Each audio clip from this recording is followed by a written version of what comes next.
Boom, what's going on, you guys? Welcome to the EP Professional course, also known as the Executive Protection Immersion course.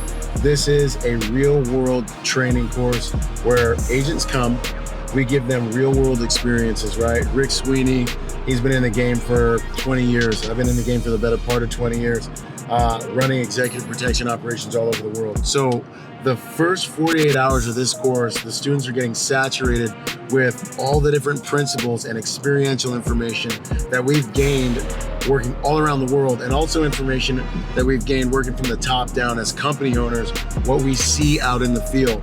But what I love about this course is we don't just give you the experience that we have, the experience that our companies and our agents have. You also, and we do a number of case studies, you also get to begin testing that experience in the real world within the first few days of the course. So after you show up, we get to work and you get to actually test those theories in the real world. And that's when the real learning begins. So the reality of this course is that it's not just one of those sit in the classroom courses. There is that portion, but it's an experiential learning course designed to give you actual real world experience. So far, it's been amazing. You know, it's not about just being taught a couple of techniques. You're being taught conceptually, which gives you a broader parameter to work with. So if you're just taught technique on top of technique, your response and timing is going to be different than things if you're taught conceptually and principle-based. So we're working inside of a broader parameter where we're allowed to sort of adapt to the dynamic environment we're being put in, and they give you the concepts and principles to act within that environment appropriately.